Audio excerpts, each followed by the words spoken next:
The morning Eva Bell was supposed to marry a man she despised, she rode her father's finest mare straight through the wedding tent, instead of walking down the aisle beneath it.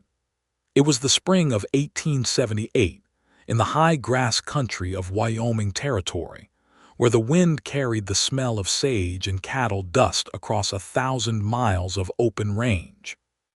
The Bell Ranch, called 3 Rivers for the trio of creeks that fed its pastures, had been built by Silas Bell over 20 hard years, and on that particular morning, its owner stood beneath a canopy of white muslin and prairie flowers, watching his only daughter gallop away from the future he had arranged for her. "Eva," he bellowed, his voice cracking with a fury that startled the assembled guests, the ranch hands and the groom himself, a thin, sharp-eyed young man named Jasper Cole. "Eva Bell, you get back here this instant." But Eva did not look back. She rode hard toward the eastern ridge, her borrowed wedding veil tearing loose from her hair and drifting behind her like a departing ghost, and she did not stop until 3 Rivers Ranch was nothing but a smudge of white canvas on the horizon. She had said yes to the engagement out of duty, and she had regretted it every single day since. Jasper Cole was the son of Horace Cole, the wealthiest cattleman in the county, and the marriage had been arranged not out of any affection but out of practical necessity. Silas Bell owed money on his land, more than he had ever admitted to his daughter, and the union between the Bell and Cole ranches would have solved every debt with a single vow spoken before a preacher. Eva understood the arithmetic of it. She simply could not make herself become one of its numbers. She was 22 years old, and she had grown up in the saddle, roping calves before she could properly spell her own name, and she had always believed, foolishly perhaps, that her life might belong to her in some meaningful way. Jasper Cole was not a cruel man, not exactly, but he looked at her the way a man looks at a parcel of land he intends to fence, and something in Eva's chest rebelled against being fenced.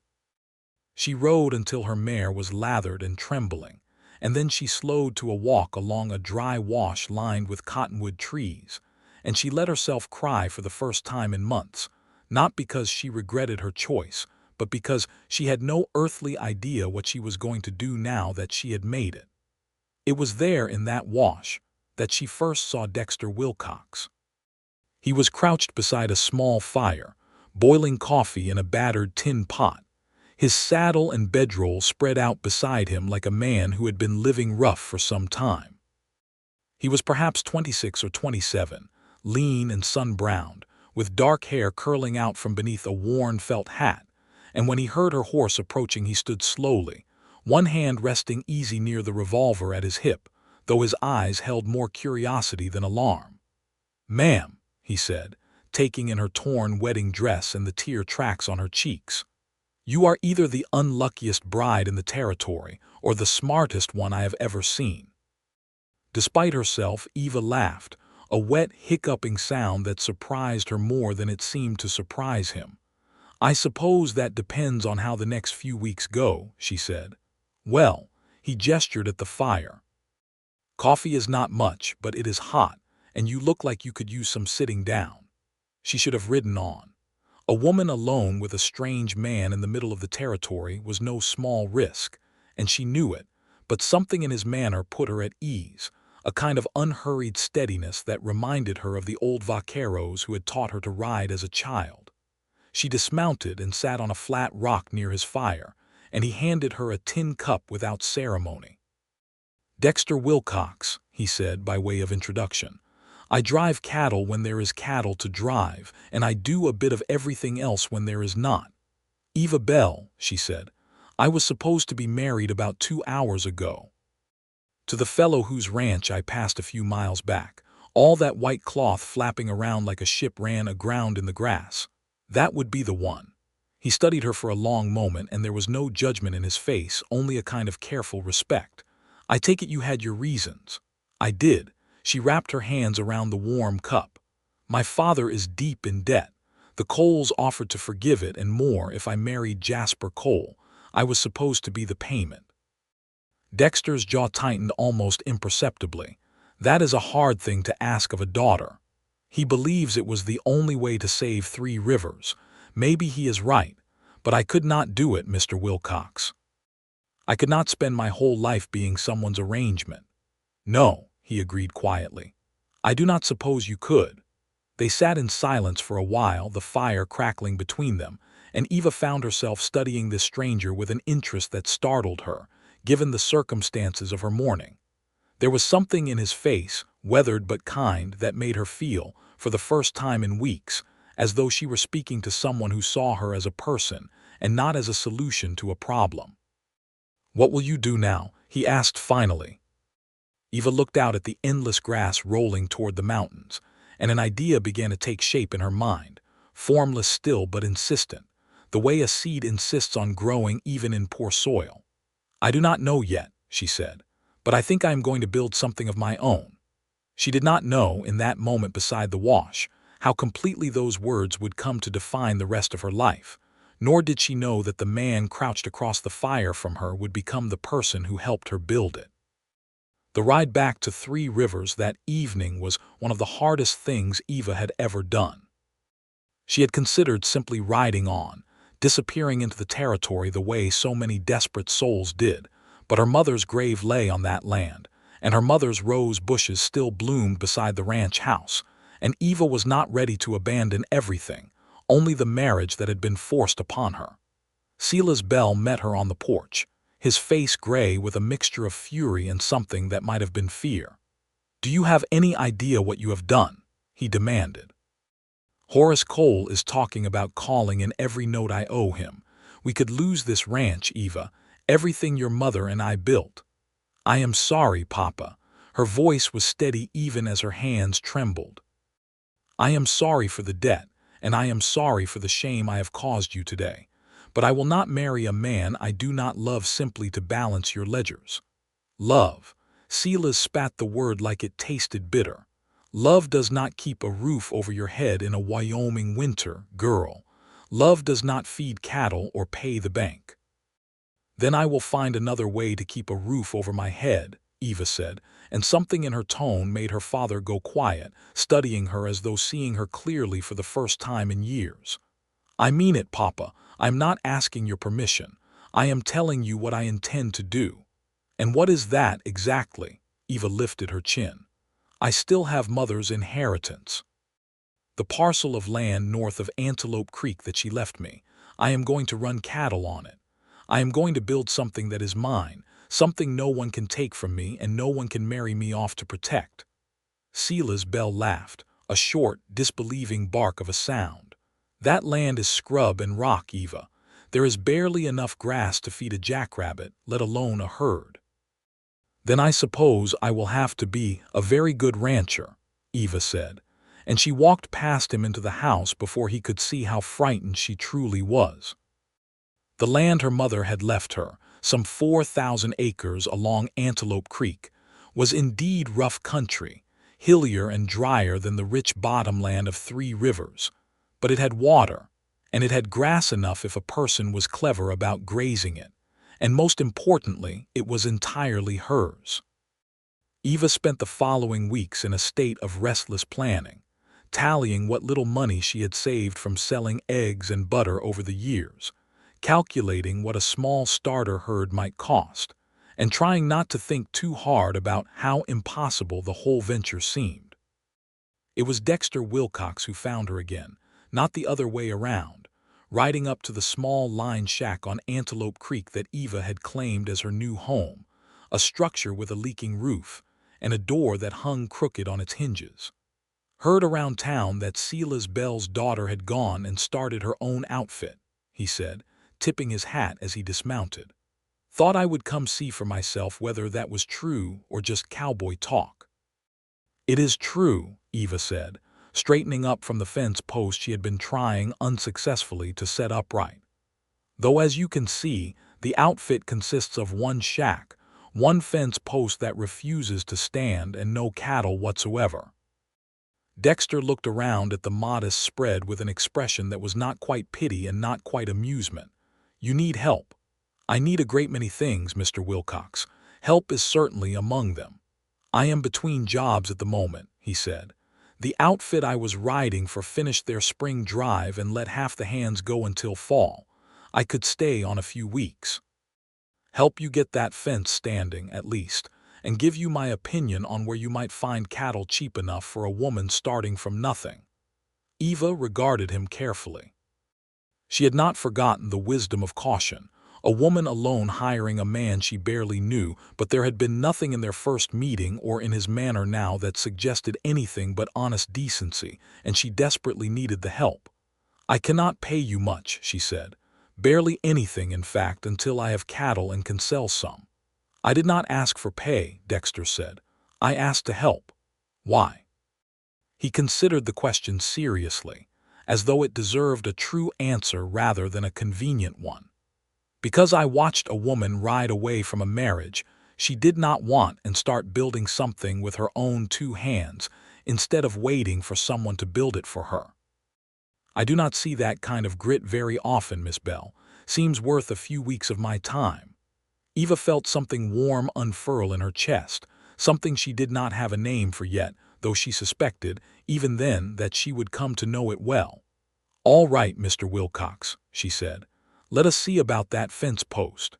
The weeks that followed were among the hardest and most satisfying of Eva's life. Dexter proved to be exactly as capable as his easy manner suggested, teaching her things her father had never bothered to explain, believing ranching to be men's work unsuited to a daughter's education.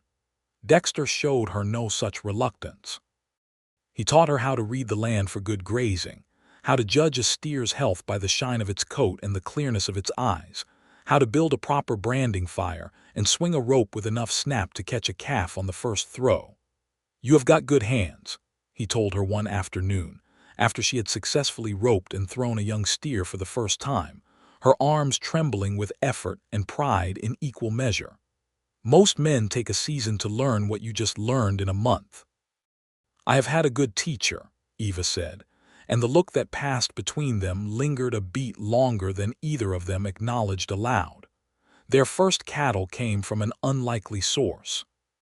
A rancher 2 counties over, a widower named Amos Grier, was retiring and looking to sell off his remaining herd, some 300 head of mixed longhorn and shorthorn stock, at a price low enough that Eva's modest savings, combined with a small loan she secured from the territorial bank in town using her land as collateral, made the purchase possible. "You are certain about this, Miss Bell?" the bank manager had asked, his skepticism plain on his face as he reviewed her application. "A young woman alone taking on a herd of that size." "I am certain, Mr. Higgins," Eva had replied, meeting his doubtful gaze without flinching. "I have a good man helping me learn the trade, and I have more determination than most ranchers twice my age. I intend to repay this loan in full within 2 years, with interest." Mr. Higgins had studied her for a long moment before finally sliding the paperwork across his desk. "Your father was a fine rancher, Miss Bell. I suppose it runs in the blood." Eva signed the papers with a hand that did not shake, though her heart hammered fiercely against her ribs. Bringing the herd home took the better part of a week, with Dexter and 2 other hands he had recruited from among his cowboy acquaintances, a quiet young man named Thomas Whitfield and an older cattleman named Silas Odom, who had worked drives from Texas to Kansas and back again. Eva rode every mile of it herself, learning the rhythm of trailing cattle, the way a herd moved like a single living creature when handled well, and the particular exhaustion that settled into a person's bones after a long day in the saddle.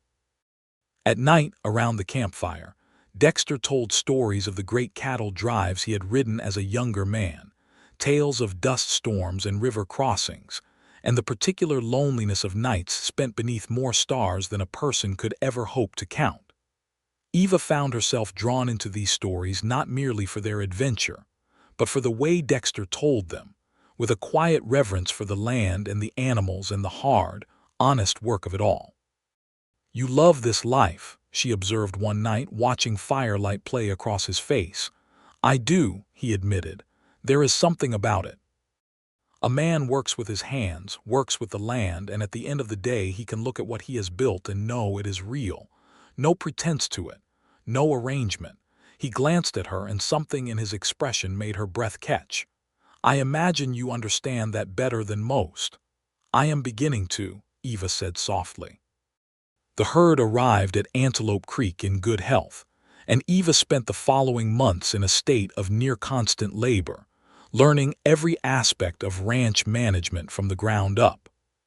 She built a proper corral with Dexter's help, expanded the leaking line shack into something more resembling a home, and hired 2 more hands as her small herd began, slowly, to grow through careful breeding and canny purchases of additional stock. Word of her venture spread through the county, as such things always did in a territory where gossip traveled faster than the mail. Some regarded her with admiration, particularly the other women of the territory, wives and daughters who had spent their lives watching men make every decision about land and livestock and money, and who saw in Eva Bell a small, defiant proof that things might be different. Others regarded her with open scorn, believing a woman had no business running cattle, and among this latter group was Jasper Cole, whose pride had been thoroughly wounded by Eva's public refusal. Jasper Cole did not take rejection well. He had grown up believing that anything he wanted, he would eventually be given, and Eva's escape from their arranged marriage had struck him as an insult that demanded some manner of correction.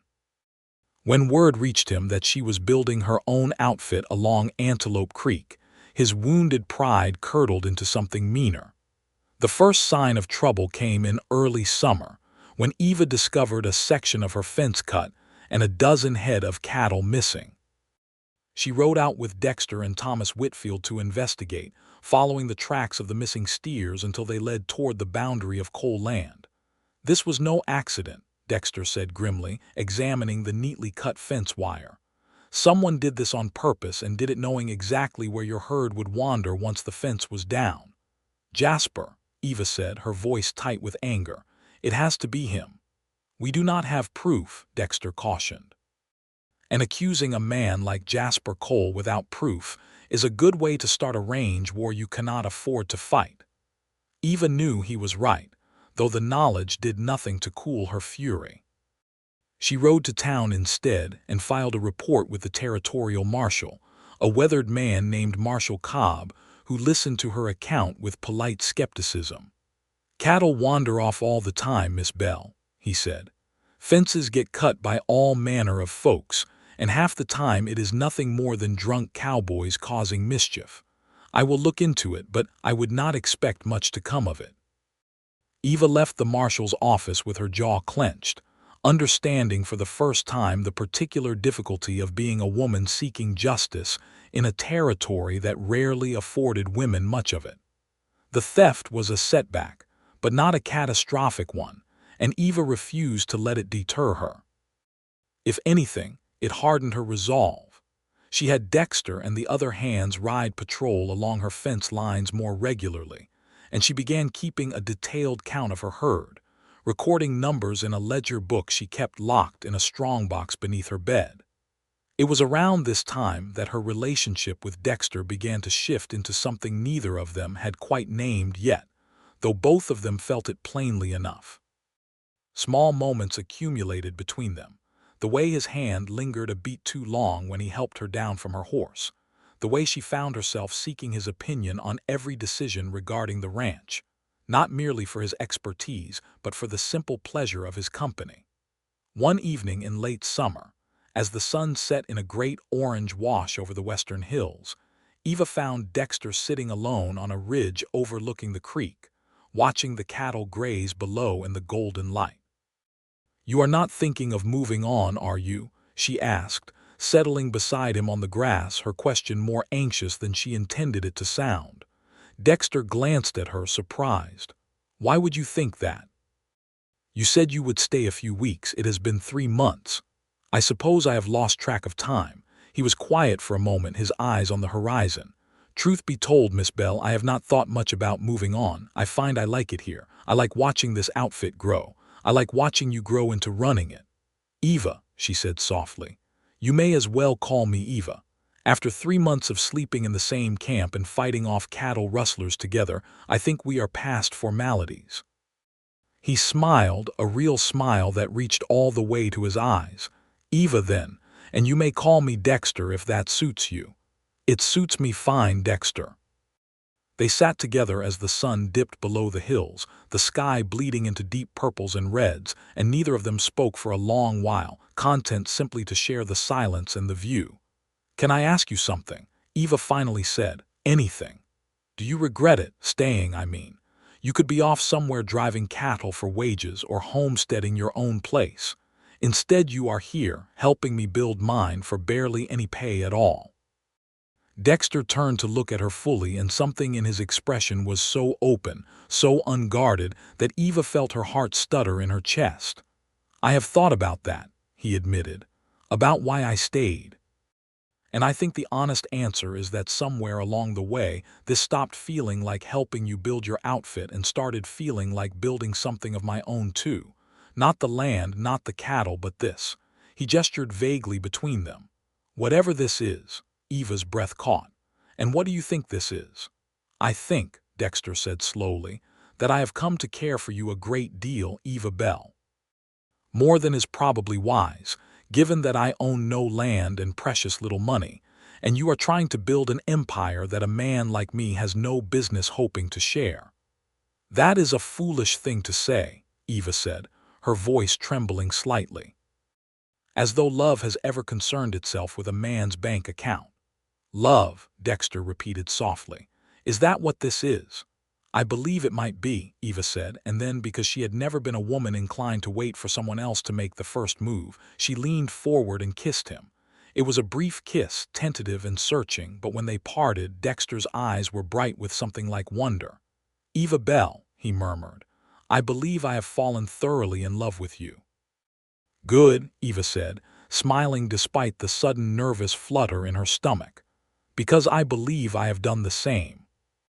They did not speak of marriage that night, both of them understanding, without needing to say it aloud, that Eva's future was still too uncertain, her empire still too fragile, to add the complication of a wedding to its foundation.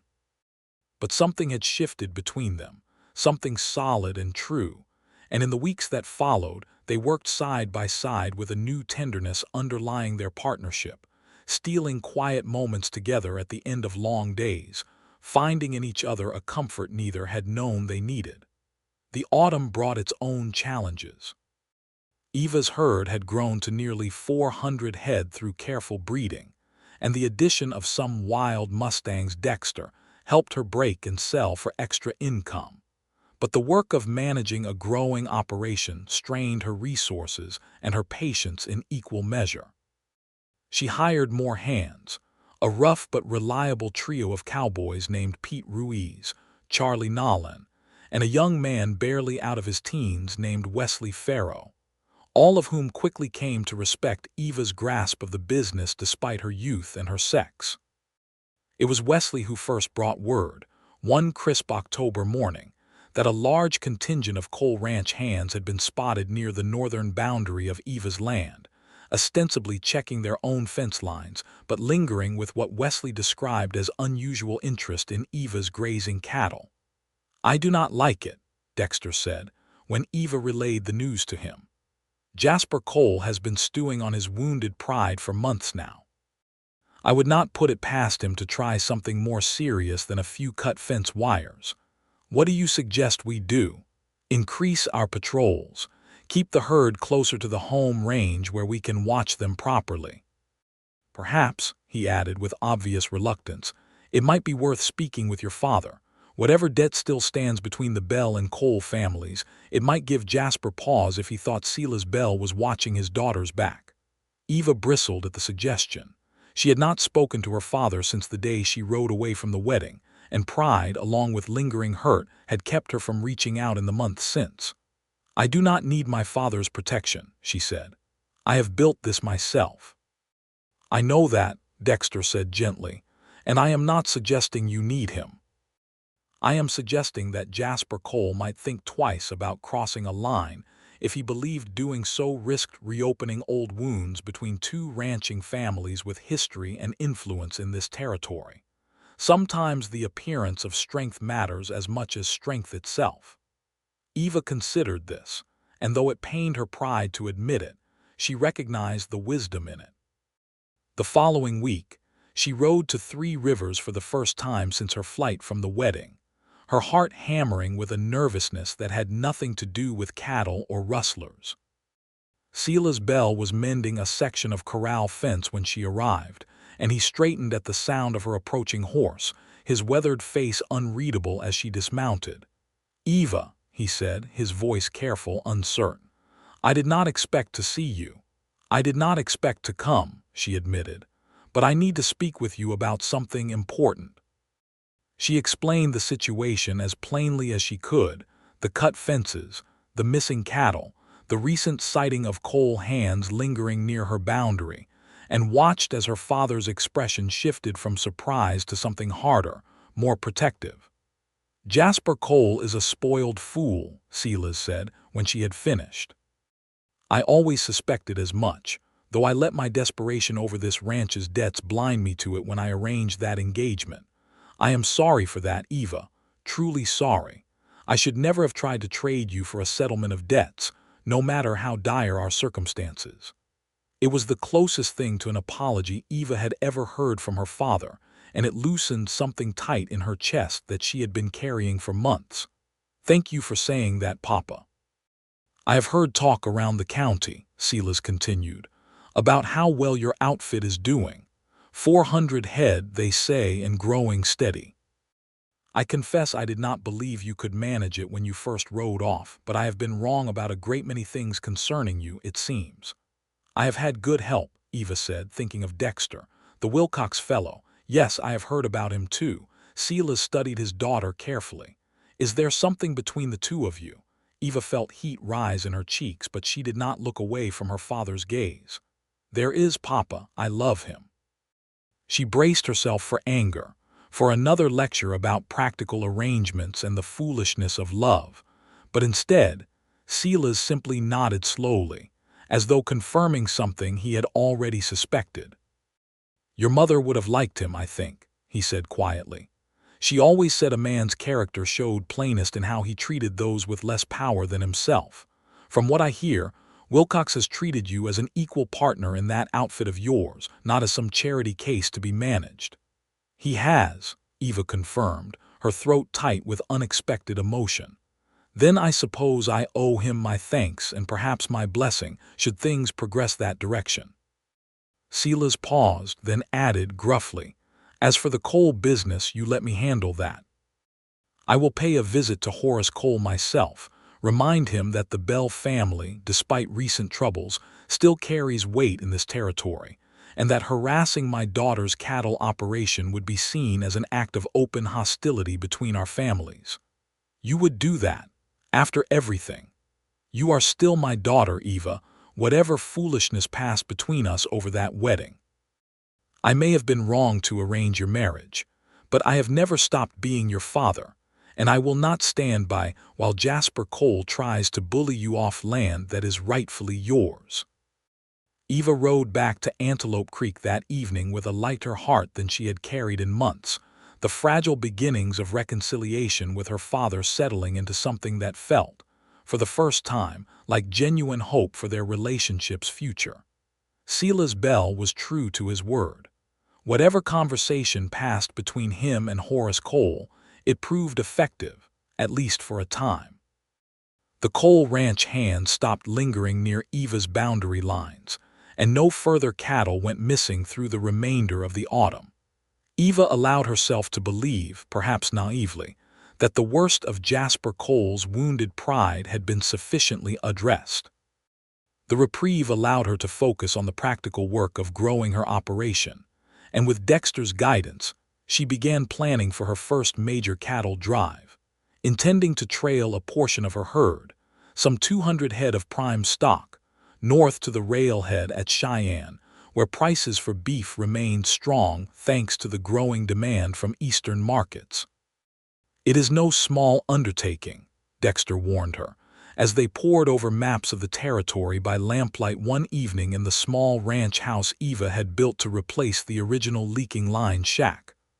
A drive of that size, even a short one, requires careful planning. Water sources, grazing along the route, protection against weather and rustlers alike.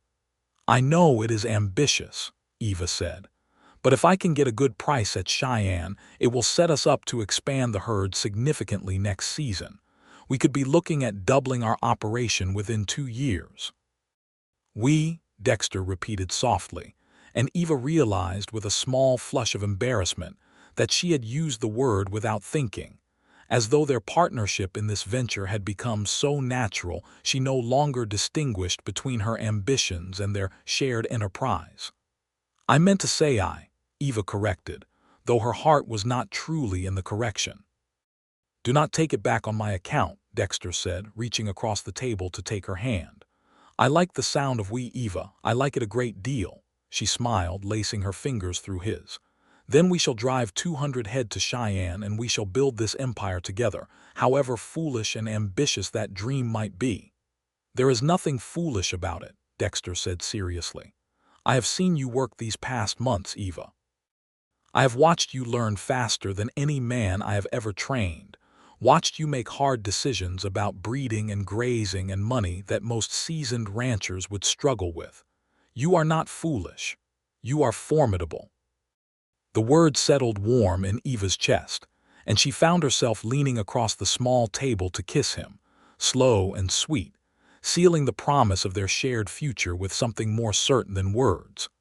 The cattle drive to Cheyenne began in earnest 2 weeks later, with Eva, Dexter, and 4 hired hands trailing 200 head of prime cattle across nearly 150 miles of open range. It was grueling work. Up before dawn each morning to get the herd moving, riding drag through choking dust or point through unfamiliar terrain, watching constantly for signs of trouble, whether from weather, wildlife, or less natural threats. On the 4th night of the drive, disaster nearly struck when a sudden thunderstorm rolled in from the west, lightning splitting the sky in jagged white streaks that sent the cattle into a panic. Eva had heard stories of stampedes, the way a spooked herd could trample everything in its path, but she had never witnessed one firsthand until that terrible night. Stay with me, Dexter shouted over the roar of thunder and pounding hooves, as the herd bolted in a chaotic mass of horns and terrified bawling. We need to turn them, get them milling in a circle before they run themselves to exhaustion or off a ravine. Eva spurred her horse alongside the panicked cattle, her heart pounding as hard as the storm itself, following Dexter's lead as he angled his mount to press against the flank of the herd, gradually pushing the leading edge of the stampede into a wide curve. The other hands joined the effort, and slowly, agonizingly, the herd began to turn, the wide arc tightening into a mill, the cattle's panic gradually burning itself out as they circled rather than ran headlong into the dark. By the time the storm passed and the herd finally settled, Eva was soaked to the bone, trembling with exhaustion and lingering fear, but they had lost only a handful of cattle in the chaos, a remarkably small toll given the severity of the stampede. You did well, Dexter told her, as they finally made camp in the small hours before dawn, both of them too wired with leftover adrenaline to sleep. Most greenhorns freeze up in their first stampede. You rode straight into it. I was terrified, Eva admitted. Everyone is terrified in a stampede. The difference is whether you let that terror stop you from doing what needs doing. He reached over and brushed a strand of wet hair from her face, his touch gentle despite the roughness of his weathered hands. You did not stop, Eva, not for 1 second. I could not have done it without you, she said softly. Any of it. You give yourself too little credit, he replied. But I am glad to have been beside you all the same. They reached Cheyenne 8 days later, weathered and exhausted but with the herd largely intact, and the cattle buyers at the railhead offered a price that exceeded even Eva's optimistic projections. The eastern beef market's hungry enough for quality Wyoming stock that competition among buyers drove the price higher than expected. Eva rode back toward Antelope Creek with enough money to not only repay her bank loan in full, well ahead of the 2-year term she had promised Mr. Higgins, but also to invest significantly in expanding her herd and improving her ranch's infrastructure. She purchased additional breeding stock, hired 2 more permanent hands, and began construction on a proper ranch house to replace the modest structure she had been living in, one with enough room for a growing operation, and, though she did not say it aloud to anyone but Dexter, perhaps a growing family someday too.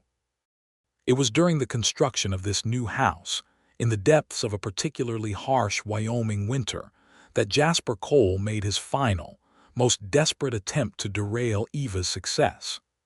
The trouble began with a legal claim, filed through a lawyer in Cheyenne, disputing the boundary lines of Eva's land grant from her mother's estate.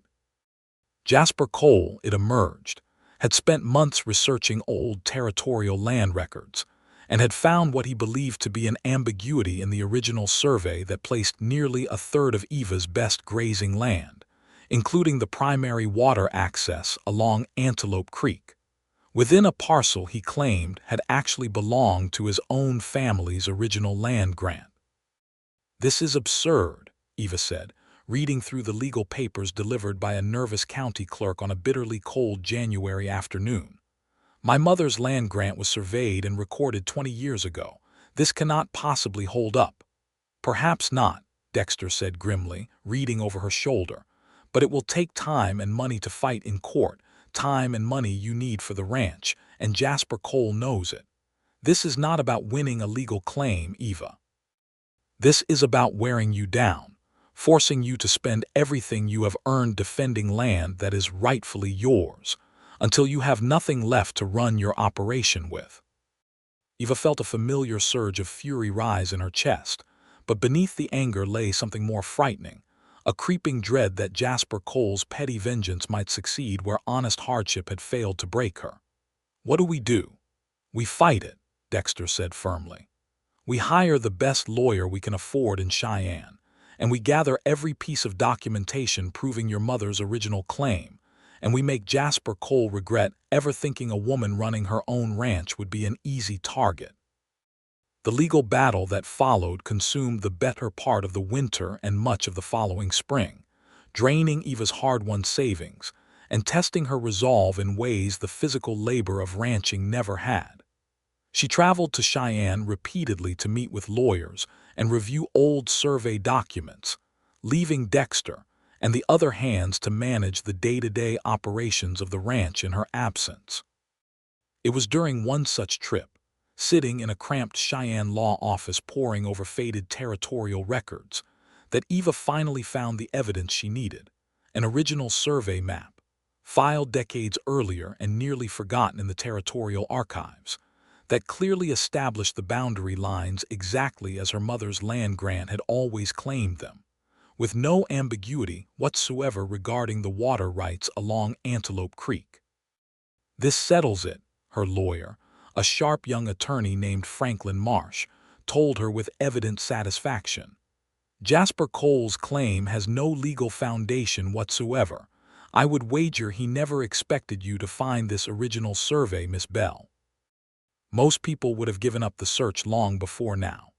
"I do not give up easily, Mr. Marsh," Eva said, relief washing through her so powerfully that her hands trembled as she held the precious document.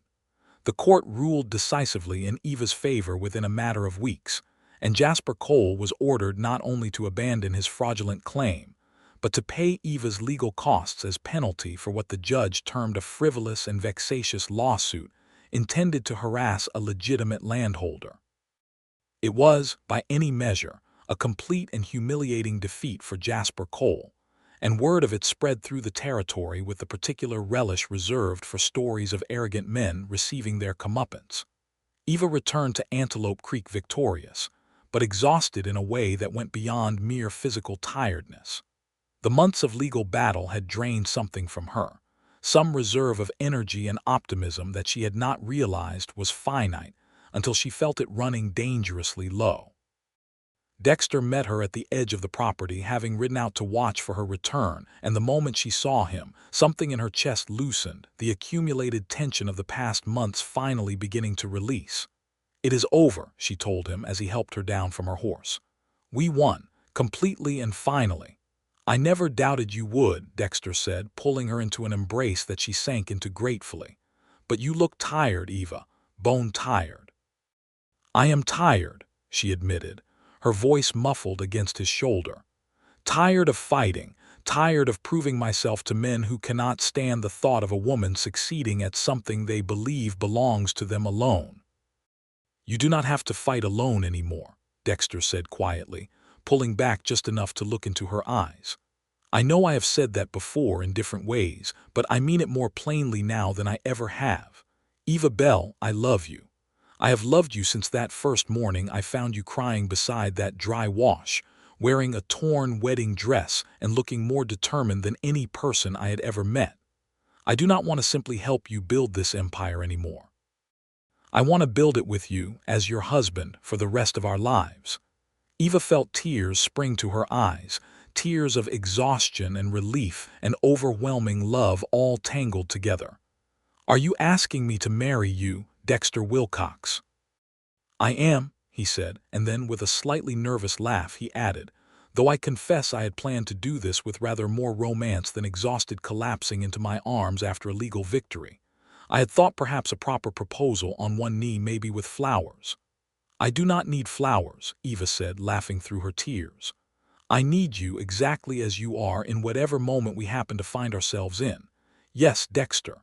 Yes, I will marry you." He kissed her then, deep and certain, sealing their promise beneath the wide Wyoming sky, and Eva felt, for the first time since that terrible morning she had ridden away from her wedding tent, that she had finally found exactly where she was meant to be. They were married in early summer, in a small ceremony held on the porch of the new ranch house Eva had built, surrounded by wildflowers and the low hills of Antelope Creek stretching golden in every direction. Silas Bell walked his daughter down the makeshift aisle, his expression a mixture of pride and lingering guilt over the wedding he had once tried to force upon her. And when the preacher asked if anyone objected to the union, the only sound was the wind moving through the prairie grass and the distant lowing of cattle grazing on Eva's land, her land, soon to be their land together. "I, Eva Bell, take you, Dexter Wilcox," she said, her voice steady and sure, "to be my husband, my partner, and my equal in every venture we undertake together, for as long as we both shall live." "I, Dexter Wilcox, take you, Eva Bell," he replied, his voice thick with emotion, "to be my wife, my partner, and the finest rancher I have ever had the privilege to know, for as long as we both shall live." The gathered guests, which included not only Eva's father, but also her hired hands, Amos Grier, the retired rancher who had sold her her first herd, Marshall Cobb, who had come around considerably in his opinion of Eva's capabilities after witnessing her successful legal battle, and even a somewhat chastened Horace Cole, who had distanced himself from his son's petty vendetta after the humiliating court ruling. All raised their glasses in celebration as the preacher pronounced Eva and Dexter husband and wife.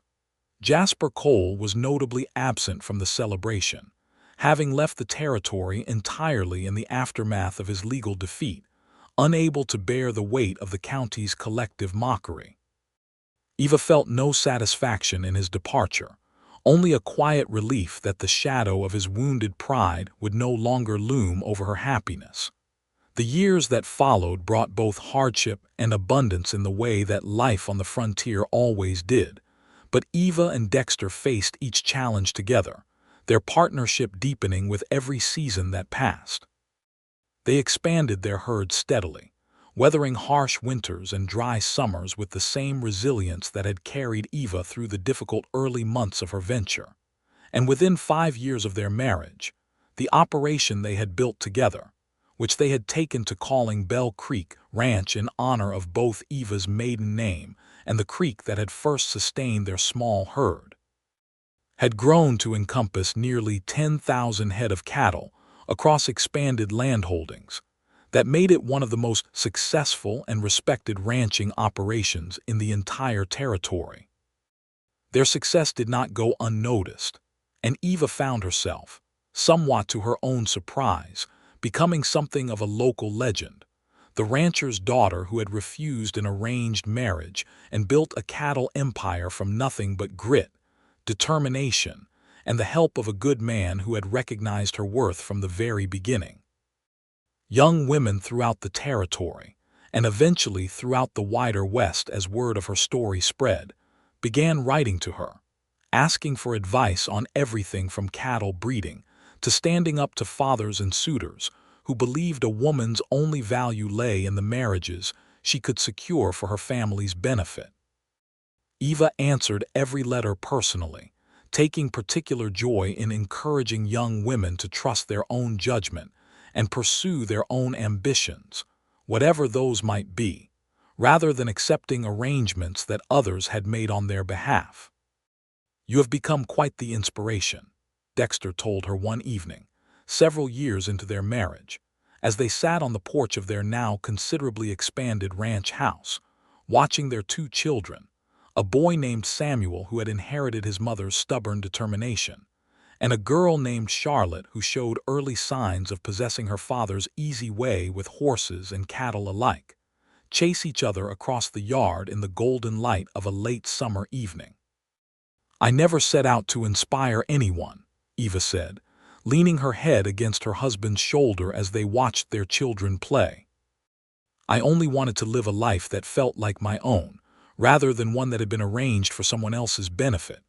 And yet look what that wanting built," Dexter said, gesturing at the sprawling ranch around them, the well-maintained corrals, the healthy cattle grazing on hills that stretched toward the mountains, the comfortable home they had built together brick by brick and year by year. "An empire, Eva, exactly as you promised that first day I found you beside that wash." "Our empire," Eva corrected gently, echoing words he had once said to her. "I could not have built any of this without you, Dexter, not the ranch, and certainly not the life we have made together." "We built it together," Dexter agreed, pressing a kiss to the top of her head, "just as we promised we would." Their son Samuel would grow up to inherit a genuine love for ranching, working alongside his parents from a young age, and eventually taking over significant portions of the operations management as he reached adulthood, while their daughter Charlotte, much to Eva's quiet delight, showed an early aptitude for the business side of ranching, negotiating with cattle buyers and railroad agents with a shrewdness that reminded everyone who witnessed it of her mother's own hard-won business acumen. Silas Bell, for his part, spent his remaining years as a frequent visitor to Bell Creek Ranch, watching his grandchildren grow with a tenderness that had been somewhat absent during Eva's own childhood, when the pressures of running Three Rivers Ranch had consumed most of his attention and energy. He and Eva repaired their relationship slowly but genuinely over the years, and before his death, some 15 years after Eva's initial refusal of her arranged marriage, he told her, in a quiet moment they shared on his own porch at Three Rivers, that watching her build Bell Creek Ranch had taught him more about strength and determination than anything he had learned in his own decades of ranching. "I was wrong to try to trade you for a settlement of debts," he told her, his voice weak with age but his eyes clear and sincere. "I was wrong about a great many things when it came to raising you, Eva. But I have never been prouder of anything in my life than I am of what you built and who you became in building it." "You raised me to be strong enough to build it, Papa," Eva said, taking his weathered hand in hers. "Whatever else passed between us, you gave me that." Their reconciliation, hard-won and genuine, brought Eva a peace she had not expected to find, closing a chapter of hurt and disappointment that had shadowed the early days of her independence with something far more healing. Dexter Wilcox, meanwhile, never lost the easy, steady manner that had first drawn Eva to him beside that campfire in the wash, though the years added their own weathering to his features, deepening the lines around his eyes from decades of squinting against the prairie sun, silvering the dark hair that had first caught Eva's attention on that fateful morning. He remained, throughout their long marriage, exactly what he had promised to be from the very beginning: her partner, her equal, and the steady foundation upon which their shared empire had been built. Their love story became something of a local legend in its own right, told and retold throughout the territory as the tale of the rancher's daughter, who refused to be traded away in marriage, and instead built one of the most successful cattle operations in Wyoming history, alongside a cowboy who had recognized her worth long before the rest of the world caught up to the truth of it. In their later years, Eva and Dexter would often sit together on their porch in the evenings, watching the sun set over land that had once been nothing but scrub and rock, now transformed through decades of careful, loving work into one of the finest ranching operations in the entire territory. Their children had grown and, in Samuel's case, married and started families of their own on portions of the ever-expanding ranch, while Charlotte had taken over much of the business management, proving herself every bit as capable a rancher as her mother had been. "Do you ever regret it?" Dexter asked her once, many years after that first fateful morning, riding away from that wedding. "If you had stayed, married Jasper Cole as your father wished, you would have inherited a considerably larger operation than what we built from scratch." Eva considered the question seriously, as she considered most things before answering. "I would have inherited an operation, yes, but it would never have been mine, not truly. It would have been Jasper's or his father's, and I would have been merely a decoration attached to it, valued for the debts my marriage settled rather than for anything I actually contributed." She reached over and took her husband's weathered hand in hers, the same hand that had helped her rope her first steer, had held her through countless storms both literal and figurative, had built alongside her every fence post and every corral of the empire they now surveyed together. "This ranch is mine, Dexter, ours, built with our own hands and our own sweat and our own determination. I would not trade that for 100 larger operations inherited through arrangement rather than earned through partnership." "I am glad you rode away then," Dexter said softly. "Selfishly glad because it meant I found you." "I am glad too," Eva said, leaning into his embrace as the sun set golden over the hills of Bell Creek Ranch, over land that had once seemed impossibly barren and had become, through years of shared labor and shared love, into something magnificent. "In every way, Dexter Wilcox, I am glad." Their story, which had begun with a desperate flight from an arranged marriage and a chance meeting beside a dry creek bed, had become, through years of partnership, hardship, and unwavering love, something far greater than either of them could have imagined on that first uncertain morning. Eva Bell had refused to be traded away in marriage, had refused to accept a life arranged for someone else's benefit, and in that refusal, she had found not only her own empire but a love more genuine and enduring than any arrangement could ever have provided. The cattle still grazed on the hills of Bell Creek Ranch long after Eva and Dexter had passed the daily management of the operation to their children, and the story of the rancher's daughter who had refused an arranged marriage and built her own cattle empire, alongside the cowboy who had helped her every step of the way, became a permanent part of the territory's history, told to new generations as proof that a person's worth could never be truly measured by the arrangements others tried to make on their behalf, but only by what they themselves chose to build with their own two hands, and the love they chose to share with those who recognized their worth from the very beginning. In the end, Eva often reflected, sitting on that porch in her later years with Dexter's hand still warm in hers, and the sound of her grandchildren's laughter drifting up from the yard below. The greatest empire she had ever built was not measured in cattle or acres or dollars earned at the Cheyenne railhead, but in the family she had created, the love she had found, and the simple, profound truth that she had lived her life entirely on her own terms. Exactly as she had promised herself she would on that morning, she rode away from a wedding tent and toward a future entirely of her own making.